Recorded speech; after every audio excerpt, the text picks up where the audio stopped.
Morning students, we shall continue with the lesson, that is the fundamental unit of life. Have you all done your revision? Hope so you have done, isn't it? We have already studied about components of a cell, that we have studied about the cell membrane, nucleus and cell wall also we have studied. Now we have to study about the cytoplasm. So what is cytoplasm and what does it contain? All that you will be studying in detail. So in here you can see the cytoplasm. What is it actually? It is a jelly-like substance found in between the cell membrane and the nucleus. What is it? It is a jelly-like substance. Okay. Then the cytoplasm contains many small organelles. So inside the cytoplasm we can see many small organelles or many small structures which will perform specific function for the cell. Each organelle will perform specific function. So each cell organelle will have membranes in them. Okay? When membranes are present, they are separated from other cell organelles, or each cell organelle is separated from the other because of the presence of membranes in them. Some important organelles to study are endoplasmic reticulum, Golgi apparatus, mitochondria, lysosomes, plastids, vacuoles and so on. So as I said, each cell organelle will carry specific function within the cell. About endoplasmic reticulum. These are the long tube-like structures also known as tubules. Its membrane is similar to that of plasma membrane. Okay, in structure it is similar. There are two types of endoplasmic reticulum, rough endoplasmic reticulum and smooth endoplasmic reticulum. In case of rough endoplasmic reticulum, we can see ribosomes attached to it. Some of the membranes of endoplasmic reticulum has ribosomes attached to it. So only it is called as rough endoplasmic reticulum. Whereas smooth endoplasmic reticulum has no ribosomes attached. Okay. Ribosomes are not present here. That is why it is said as smooth endoplasmic reticulum. One more thing we have to note, that in case of RER, synthesis of protein take place, and in smooth endoplasmic reticulum, it helps in the manufacture of fat molecules or lipids, and it is important for the cell function. Some of the proteins and lipids help in building the cell membrane, and that process is known as membrane biogenesis. These proteins and lipids help in building or in the manufacture of cell membrane. Okay, and some other proteins and lipids are there which function as enzymes and hormones. What are the functions of endoplasmic reticulum? It helps as channels for the transport of materials. Materials means it may be proteins, isn't it? So it helps in the transport of materials between various regions of cytoplasm or between the cytoplasm and the nucleus. You all know that various organelles are present within the cytoplasm. So, transport of materials within the cytoplasm takes place with the help of endoplasmic reticulum. The endoplasmic reticulum also function as framework which provides a surface or space for biochemical activities of the cell. Many biochemical activities takes place within the cell. Okay, and the space is provided by endoplasmic reticulum.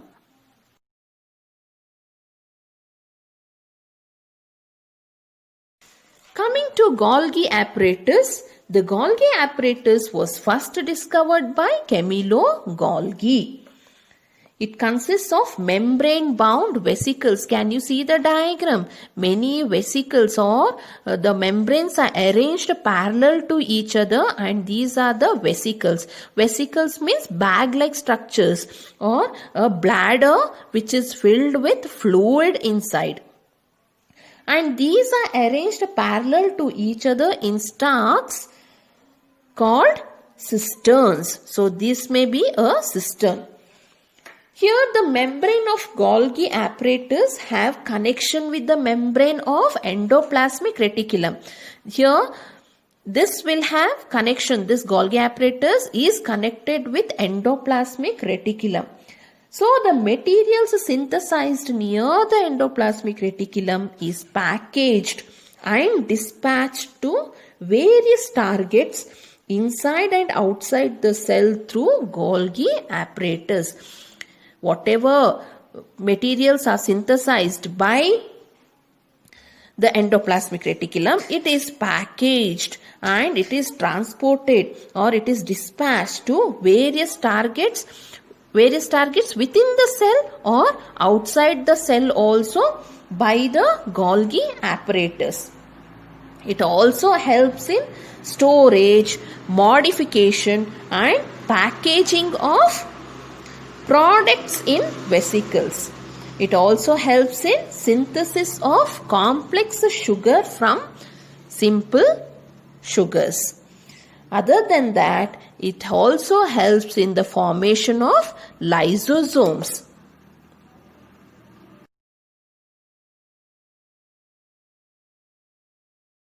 To lysosomes, it is a kind of waste disposal system of the cell.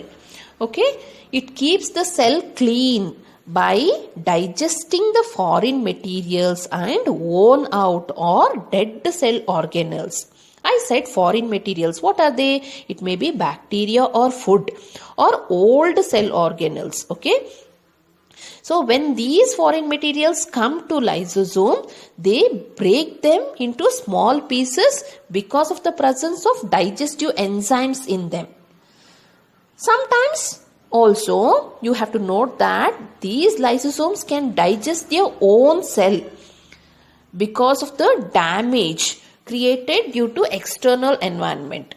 Sometimes when the cell gets damaged, these lysosomes can digest the whole cell. So only they are known as the suicide bags of the cell. That is very important. Now we all know that lysosomes are membrane-bound organelles which is filled with digestive enzymes. Can you see the enzymes here? And proteins. So these enzymes are made by rough endoplasmic reticulum. Coming to mitochondria, it is known as the powerhouse of the cell. One more important thing, mitochondria is known as the powerhouse of the cell because energy required for chemical activities is released by mitochondria in the form of ATP molecules. What are ATP molecules? It is adenosine triphosphate. And ATP is called the energy currency of the cell. Mitochondria has got two membranes. Okay. The outer membrane is porous. That means it is having many holes in it. And the inner membrane is deeply folded inside. Can you see the foldings inside? So there is large surface area for ATP generation. Mitochondria has their own DNA and ribosomes also. So only mitochondria are able to make their own proteins.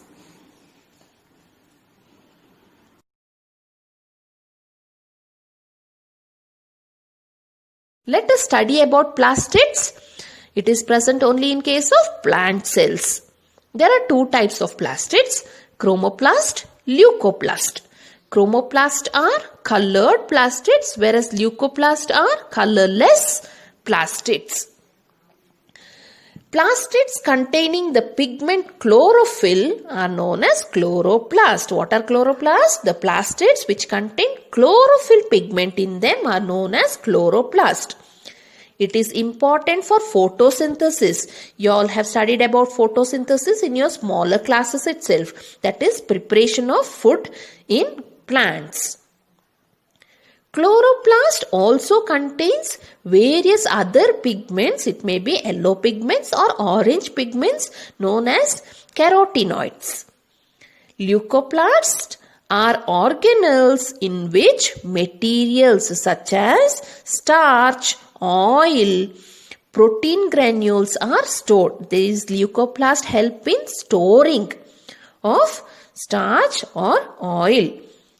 The plastids consists of numerous membrane layers. Can you see the layers? Embedded in a material called the stoma. Plastids are similar to mitochondria in external structure. In external appearance, these both are similar in structure. Like mitochondria, plastids also have their own DNA and ribosomes.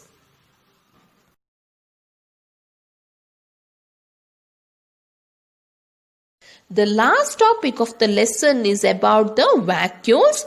What are vacuoles? It is sac-like structures help in storing solid or liquid contents, and vacuoles are very small in case of animal cell, whereas in case of plant cell it is very large, occupying about 50 to 90% of the cell volume.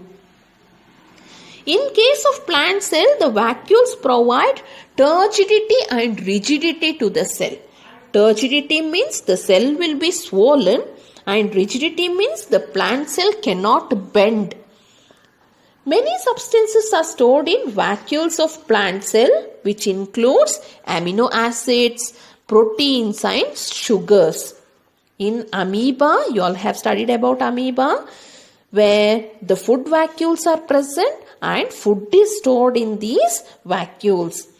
In some other unicellular organisms, vacuoles help in removing excess water and waste from the cell.